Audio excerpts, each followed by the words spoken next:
No matter what our plans are, we don't care about that. Parking lot. When God was handing out shame, I just want to say my name wasn't in the card because baby. Well, hi.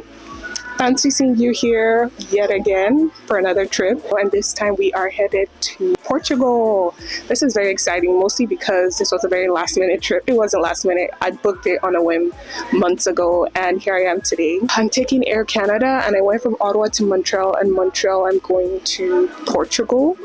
But the thing with Air Canada is like Air Canada can be counted on to be unreliable. The reason why I keep going with them, I realize, is because this backpack and then this backpack and then this fanny pack, all of it was free luggage. This is why I keep going with them, even though every single time my flight is either late or canceled or whatever. So this time it was about 30 minutes late. I still made it in time for my layover, and I'm gonna layover in Montreal for 1 hour. Then I'm gonna head straight to Lisbon. So super excited, super nervous. I'm gonna be honest with you, and I'm gonna say something that's gonna sound slightly weird. I think I am a bit overprepared, and it's giving a bit. I would really like. Wait 1 second. I don't know why I keep pausing each time they like have announcements as if that could ever be me. My flight isn't until 1 hour 30 minutes. I think I'm a bit over prepared for Portugal, like just a little bit over prepared, and kind of want things to go wrong a little bit. I'm gonna be honest. I kind of want things to go a bit like sideways, like just a little bit, not too much, let's not go wild, not enough to make me cry every single day, but I kind of want things to spontaneously happen. I have a full itinerary plan from start to finish, and it's getting a bit predictable, even though I scheduled time in my itinerary for spontaneity.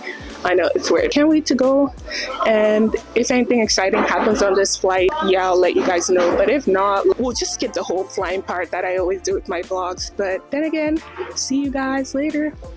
Bye. Howdy, voiceover Kemi reporting for duty. We boarded online and I tried this famous red wine from Air Canada. I'm so sorry, but I didn't enjoy it at all. This face made me realize that I am not a red wine girl at all. After an 8-hour flight and a wonderful viewing of Princess and the Frog, we touched down in beautiful, beautiful Lisbon. If you have the new passport, it's not going to scan, which means long lines, which is fine because the metro is right beside the airport. My first hostel was lost in Lisbon, and whoo child, I have a story about that later. Now I was starving, so it's time for the best thing to do in Lisbon. Now hear me out. I was disappointed because it was cold. Just because it was cold, then that sugar and cinnamon hit. My first shot of espresso was treacherous though. That's strong. Off to the next best thing to do. Peri peri chicken at Bonjardim. It was glorious. Salty, savory, smoky. I also got a codfish cake and also some rice because I was still hungry. Now sit back, relax, and enjoy the best tour ever with location stamps. Voiceover Kemi signing out. To the first big question of the tour. Do you know what's the Iberian Peninsula and what big countries are part of it? Do you still remember my name? Dodo! Perfect. Highest neighborhood of the city when it was born. You know when you live in a city for too long and you stop paying attention to the details, right? Beautiful. Thank you. Beautiful, right? Actually, I really like the square. Actually, I've noticed, but it was also really, really strong.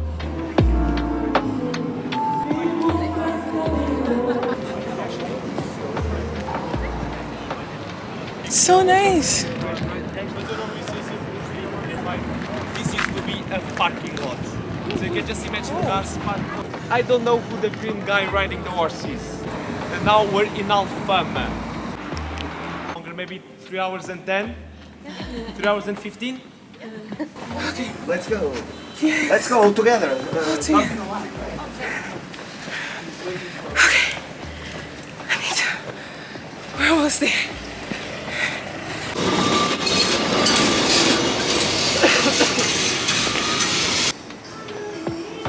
Because I'm not an engineer, okay? But our pillars, they have crosses and they're going to be of the neighborhood. And what's wonderful today, the nightlife area in the city. Quite a lot to behind. On the left side. Well, hello from Lisbon. This is insane. But I believe when God was giving common sense, I don't think my name was in the cards, because tell me how. I just want to do a whole recap of today, because today has been actually insane. First of all, it is currently 6:37 p.m.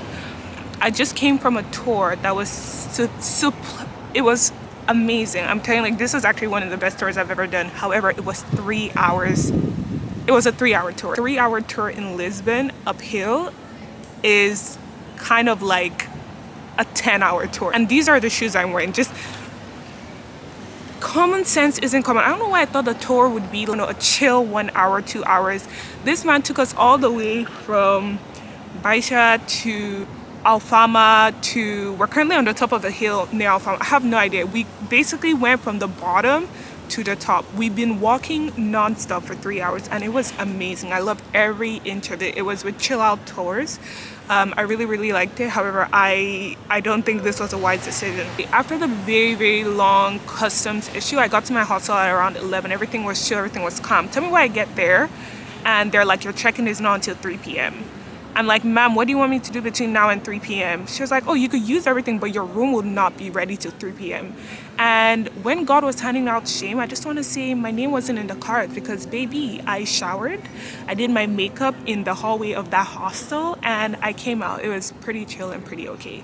But yeah, it's so insane. Mind you, I've only slept for 2 hours max on that plane, like 2 hours max. And I was like, I'm gonna beat jet lag. And do you know how I beat jet lag? By walking throughout like the time I'm meant to be asleep, which is insane. Instead of going to bed like I should, I was like, I'm gonna beat jet lag by just doing this tour and getting a shot of coffee. And I tried Pasteis De Belem, I tried Pasteis De Nata today actually for the first time with a shot of espresso. I really liked it. I probably have one every single day, but I cannot recommend this tour enough. It was actually super amazing. I just wish I wore better shoes. Be prepared for an uphill battle. I'm actually not joking. But the views are so nice from here. So right now I'm not feeling an inch sleepy, and that's probably because in Canada it's like 3 p.m. right now, or 4 p.m. right now, but I do need to go to bed, so I need to adjust. So I'm gonna take a melatonin. I'm gonna try and hop on the famous tram, which is a tram 28, because I bought an unlimited bus pass today. And then I'm probably gonna try and get an early night. Tomorrow I'm actually going to be going all the way to Belem and Jeronimos Monastery. I was calling Jeronimo, and my tour guides were like, are you insane? But I'm gonna go to the monastery tomorrow, and I am super excited. Tomorrow I also have a tattoo appointment, so see you. Bye.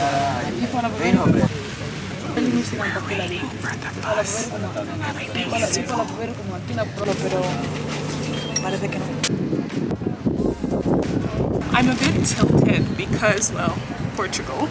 I'm currently in Belem, and I was gonna go to the monastery as well as Belem Tower. However, I got here very late, and late by like standards is like, I got here not too late. I got here 11 o'clock because all the buses were packed. A tip for you: if you want to make it to any destination on time, just come at opening time. So instead of me going to the monastery and the tower, because I didn't want to use up my Lisbon card, I didn't want to rush because I actually have an appointment today at 2 p.m.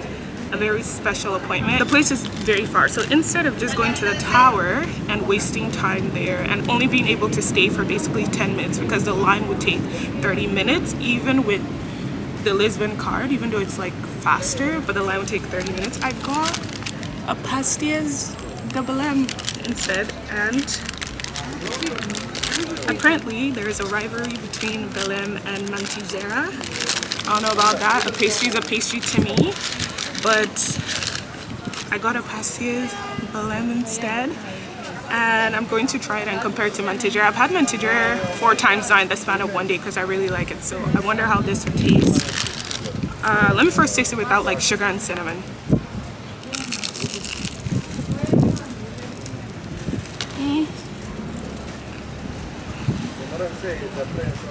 Oh, this one feels sweeter than Manteigaria. I don't know why.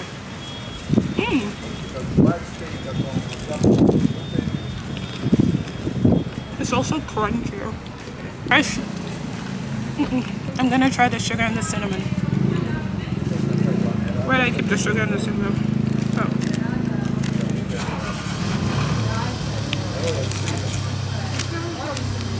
So sugar. Ooh.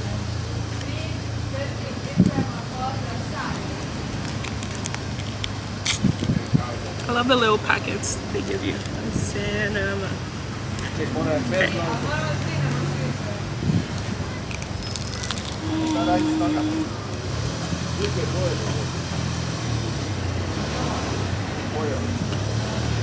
Doesn't really change anything. I put it without sugar.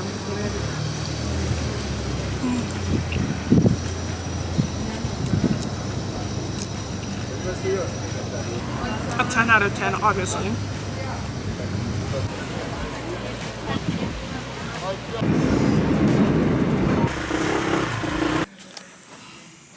It's for my tattoo will be. I also bought from my grandma. Okay. Oh, that's awesome. There's nothing there right now. That would change shortly. Bambi, não sei porquê. Como é que é? É sombra? Sim. Ah, é normal. Thank you. I just finished getting my tattoo.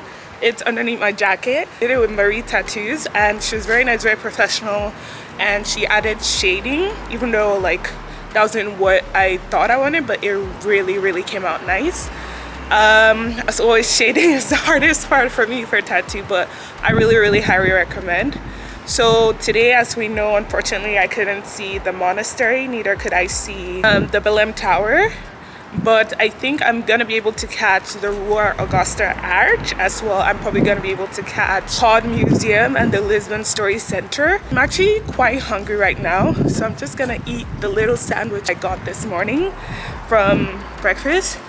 I also want to say I'm in this part of town called Campo. Dang, it's not Campo Verde. I took the Verde line. I took the green line to get there, but it's Campo, and I really like this area because it's very quiet. The two places that I visited I really liked have been Alfama and here. I want to see more of Alfama because I only saw it on my tour.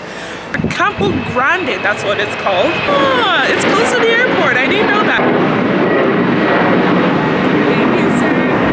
Yeah, it's super awesome. So I'm gonna go try and get those free attractions today with my Lisbon card.